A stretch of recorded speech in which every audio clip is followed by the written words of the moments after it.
देखिए बच्चों, इंटर की क्लास में हम पढ़ रहे थे मैथ फर्स्ट में प्रश्नावली 6.5। हमने कहा था 20 से 26 नंबर तक के सवाल में एक सवाल 8 नंबर का जरूर आता है। तो कल की क्लास में आपने सवाल नंबर 19 तक देखा था। 20वां सवाल देखते हैं। 20वें सवाल का हल। 20वां सवाल है, कह रहा है सिद्ध कीजिए कि प्रदत्त पृष्ठ एवं महत्तम आयतन के बेलन की ऊंचाई आधार के व्यास के बराबर होती है। यहां पर हम लिख देते हैं क्योंकि जो ये शब्द है उनका अर्थ भी तुम्हें बताना है। कह रहा है कि सिद्ध कीजिए, सिद्ध कीजिए कि प्रदत्त पृष्ठ, की प्रदत्त पृष्ठ एवं महत्तम आयतन, एवं महत्तम आयतन, फ्लैट मोड में नहीं लगा, मैसेज आएगा, महत्तम आयतन के बेलन, के बेलन की ऊंचाई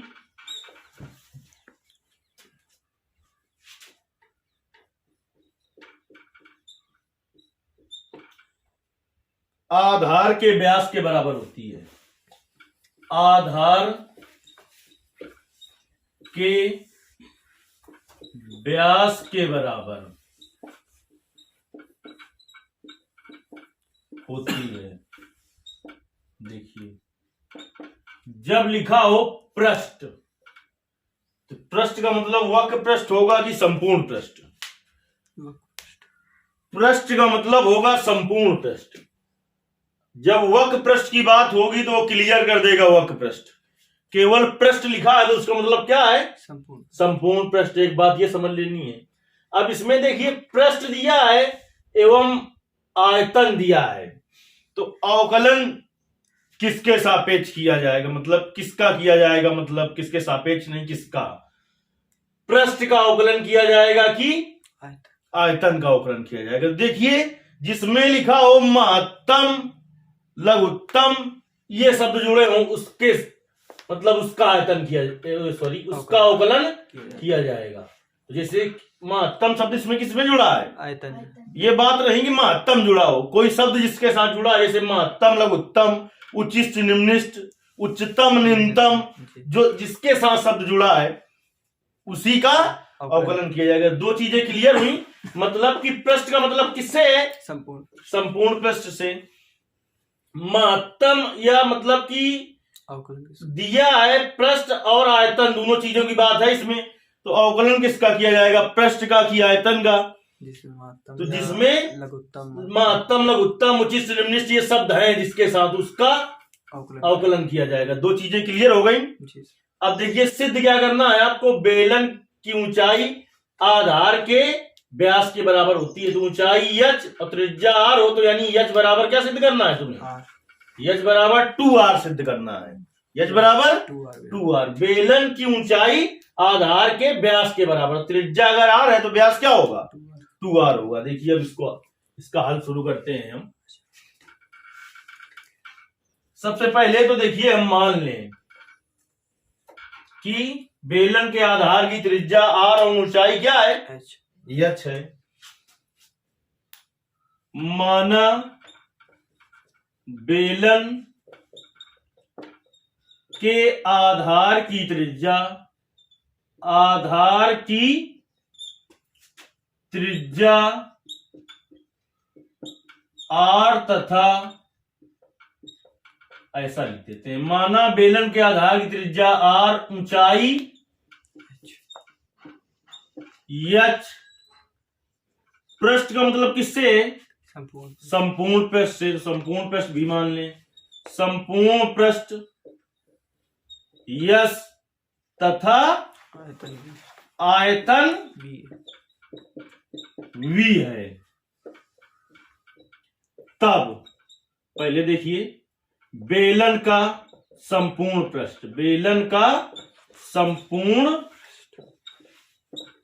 पृष्ठ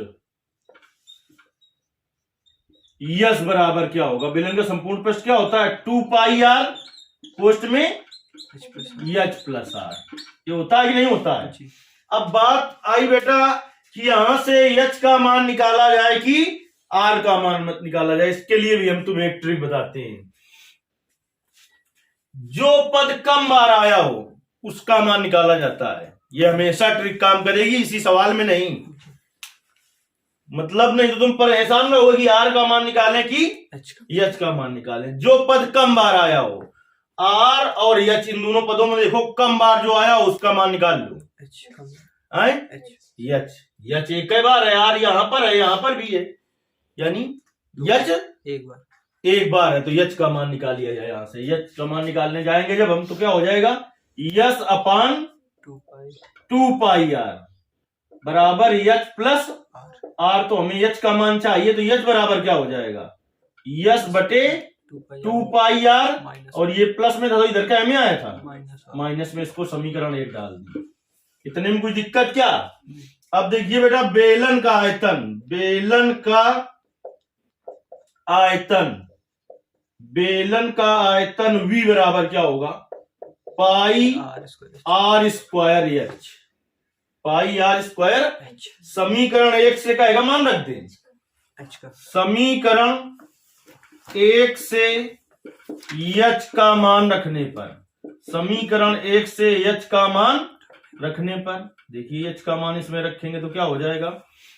V बराबर पाई आर स्क्वायर। एच का मान क्या है बेटा? H upon 2 pi are minus R. इसका इसमें अंदर गुणा करा लें, फिर अवकलन करेंगे। V बराबर क्या हो जाएगा? पाई आर स्क्वायर एस बटे 2 pi are minus pi r cube. Pi से पाई कटा, इससे इसका स्क्वायर कटा, तो V बराबर क्या आ गया बेटा? V बराबर आर एस अपान 2, यानी 1/2 आर एस और माइनस पाई आर क्यूब। इतने में कोई दिक्कत क्या?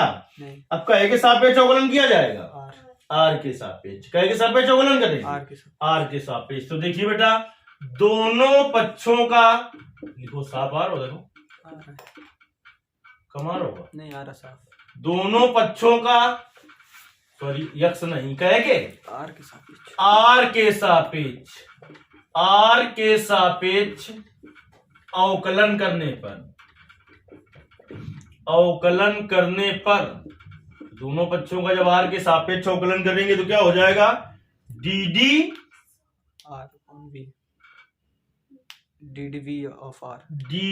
ऑफ वी बराबर, जब आर के सापेक्ष कर रहे हैं तो आर वाले पद का होगा तो 1/2 यस क्या होगा? नियत, इसको बाहर कर लो।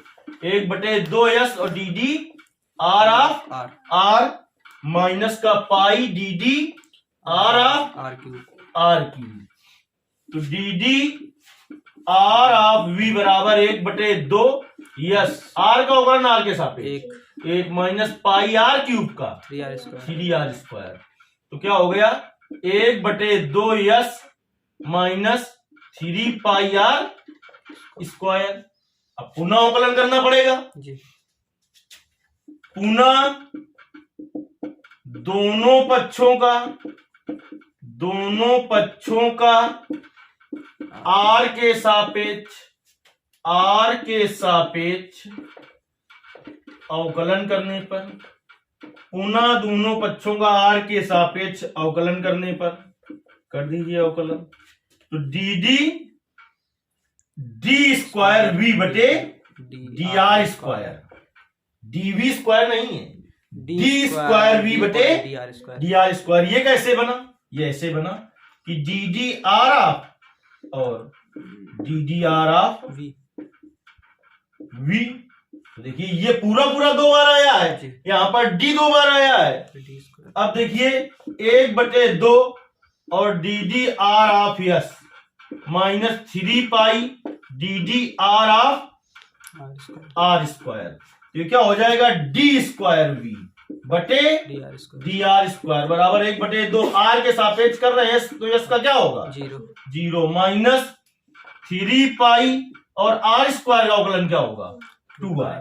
तो डी स्क्वायर वी बटे डी आर स्क्वायर बराबर आ जाएगा माइनस का 6 पाई आर। पता तो हमें यहीं से चल गया है क्या, ऋणात्मक है तो महत्तम कि महत्तम आयतन होगा, महत्तम आयतन होगा। देखिए हमें समीकरण 1 की जरूरत पड़ेगी अभी, तो समीकरण 1 नोट कर लीजिए क्या है, क्योंकि इधर का हम साफ कर रहे हैं अभी हम।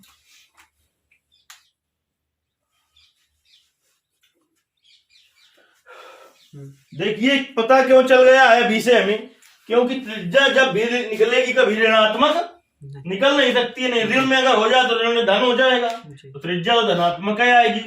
चलिए अब देखते हैं आगे। अब क्या होगा, हम उच्चतम आयतन के लिए, उच्चतम या न्यूनतम आयतन के लिए, उच्चतम या निम्नतम, सॉरी जो शब्द उसमें लिखा है उसी का पर्यायवाची शब्द लिखा जाता है। क्या लिखा है, महत्तम। तो लिखेंगे महत्तम तथा लघुत्तम आयतन के लिए, महत्तम तथा लघुत्तम आयतन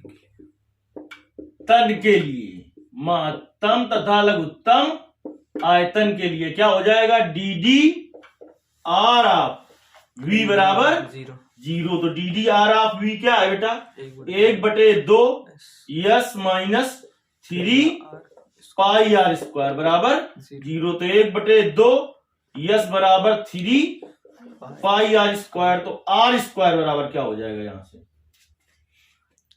आर स्क्वायर बराबर देखिए 1/6 पाई। तो आर बराबर क्या हो जाएगा, आर बराबर अंडर रूट यस अपॉन 6 पाई। इस पर चेक किया जाए द्वितीय अवकलन गुणांक, तो आर बराबर under root 6 upon pi, sorry R बराबर अंडर रूट, देखिए आर बराबर प्लस माइनस होगा, लेकिन जो त्रिज्या है वो कभी ऋणात्मक नहीं हो सकती है, इसलिए ऋण वाला नहीं लिया जाएगा। तो आर बराबर अंडर रूट यस अपॉन 6 पाई पर डी स्क्वायर वी बटे डी आर स्क्वायर का मान। चलिए तो डी स्क्वायर वी बटे डी आर स्क्वायर बराबर -6 पाई और आर का मान अंडर रूट यस अपॉन 6 पाई। तो देखिए इससे इसको काट दें, इसको लिख सकते हैं हम क्या, रूट 6 पाई इंटू रूट 6 पाई और इंटू रूट यस बटे रूट 6 पाई। तो इससे ये कट गया, तो कुल मिला के माइनस का रूट 6 पाई यस बचा। तो के द्वितीय अवकल गुणांक कैसा आया, ऋणात्मक आया। कैसा आया, ऋणात्मक आया। तो लिखेंगे चूंकि आर बराबर किस पर, चूंकि आर बराबर अंडर रूट एस अपॉन 6 पाई पर द्वितीय अवकल गुणांक कैसा है, ऋणात्मक है। तो आयतन कैसा होगा, उच्चतम होगा, चूंकि आर बराबर अंडर रूट यस अपॉन 6 पाई पर डी स्क्वायर वी बटे डी आर स्क्वायर का मान ऋणात्मक है। ऋणात्मक हो तो फलन कैसा होता है, हाँ तो ऋणात्मक है, तो फलन का मतलब क्या है यहाँ पर, आयतन।